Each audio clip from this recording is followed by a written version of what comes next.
Top quality और consistent performance के लिए सिर्फ सिल्वर पंप। टॉप क्वालिटी और कंसिस्टेंट परफॉर्मेंस के लिए सिर्फ सिल्वर पंप, नाम याद रखना। भयानक घटना ती आत्ताच मला बघायला मिळाली आणि मला तरी असं वाटतं की ते एका भिंतीला जाऊन आदळल्यामुळे त्या हॉस्टेलमधले सुद्धा 20 मुलं एक्सपायर झाल्याची माहिती आता प्राप्त होते. पण तरी सुद्धा झालेली घटना फार हृदयाला त्रास देणारी आहे.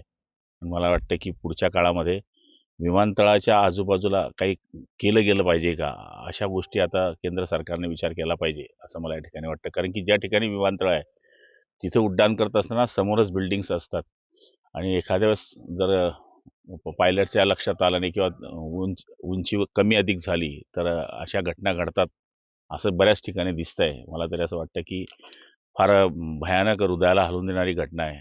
एक्सपायर झालेले लोक हे भारताची आहे, विदेशाची पण आहे. पण जे विद्यार्थी हॉस्टेलमध्ये बसले होते तिथं 20 विद्यार्थी तिथे खतम झालेले आहे. आपण सगळेजण त्यांच्या कुटुंबांच्या मागे उभे आहोत. पण शेवटी ज्याच्या घरचं जातं त्याला सगळ्या गोष्टी कळत असतात. भाऊ, सकाळी राज ठाकरे आणि मुख्यमंत्र्यांमध्ये एक तास भेट झाली, त्यांची चर्चा देखील झालेली. पुढे महायुतीची ऑफर देण्यात आली अशी चर्चा आहे भाऊ.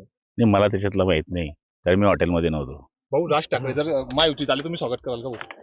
हे बघा, आपला तो निर्णय घेण्याचा अधिकार माझा नाही आहे. एकनाथ शिंदे साहेब किंवा मुख्यमंत्री असतील, हा ते निर्णय घेतील आणि आमचं काम एकच असतं, इंजिन जिथे चालतं तिथे डबा चालतो. हो, स्वागत कराल का तुम्ही राज ठाकरे आले? स्वागत करतोच आम्ही, येणाऱ्यांचं सगळ्यांचं स्वागत.